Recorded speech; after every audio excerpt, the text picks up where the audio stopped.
Welcome back. મોરબીમાં બે સ્થળે થનારી મોકડ્રીલ શરૂ। મોરબીના નવા બસ સ્ટેન્ડ અને નવલખી પોર્ટ ખાતે સાયરન વગાડી મોકડ્રીલ કરાઈ। મોરબીના ગીચ વિસ્તાર એવા નવા બસ સ્ટેન્ડ ખાતે મોકડ્રીલનું આયોજન કરાયું।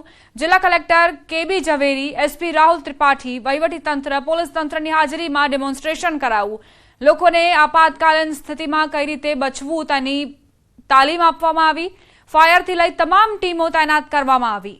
હુમલા પહેલા અને હુમલા પછી આખરે શું કરવું તેને લઈને જાણકારી અપાઈ।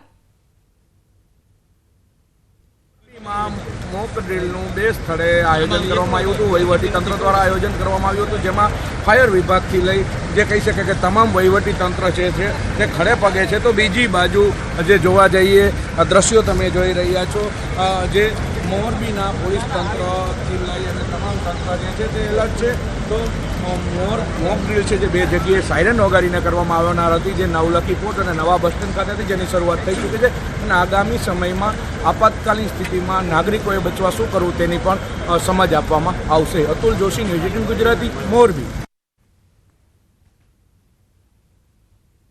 બનાસકાંઠામાં ઓપરેશન અભ્યાસ ચાલી રહ્યું છે, જે અંતર્ગત મોકડ્રીલ અને બ્લેકઆઉટનું આયોજન કરાયું। સિવિલ ડિફેન્સ, સાયરન કોલિંગ અને રાઇઝિંગ અંગે પણ માહિતગાર કરવામાં આવ્યા।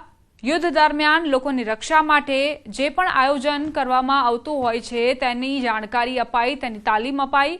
શરૂઆતના 2 મિનિટ સાયરન વગાડવામાં આવ્યું। સિવિલ ડિફેન્સ અંગે કોલિંગ અને રાઇઝિંગ એટલે કે ધીમા અવાજે સાયરન વગાડવામાં આવ્યું, જે સાયરન એર સ્ટ્રાઇક થવાની સંભાવના દર્શાવે છે।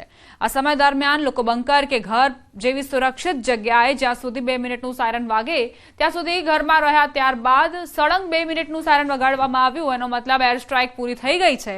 જ્યારે સાંજે 7:45 થી 8:15 સુધી એટલે કે 30 મિનિટ સુધી બ્લેકઆઉટનું આયોજન પણ કરવામાં આવ્યું હતું। તેમાં ઘર, દુકાન કે કોઈ પણ સંસ્થામાં લાઇટો બંધ રાખી આયોજન કરાયું હતું।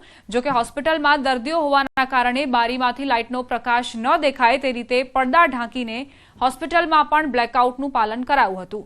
આ સમગ્ર ઘટના બે દેશ વચ્ચે યુદ્ધ થવાનું હોય ત્યારે આ રીતે કામગીરી કરવાની હોય છે।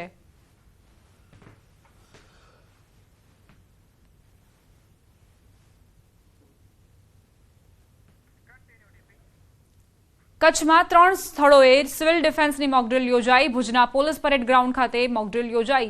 પોલીસ, એનસીસી, હેલ્થ વિભાગ, home guard, red cross, civil defence વિભાગ, મહિલા police, she team, PGVCL, RNB, forest વિભાગના કર્મચારીઓ મોકડ્રીલમાં જોડાયા। મોટી સંખ્યામાં નાગરિકો પણ આ ડેમોન્સ્ટ્રેશન જોવા માટે ઉમટ્યા। યુદ્ધના સાયરન વાગ્યા બાદ કઈ રીતે સ્વરક્ષણ કરવું તે જણાવાયું। Lieutenant general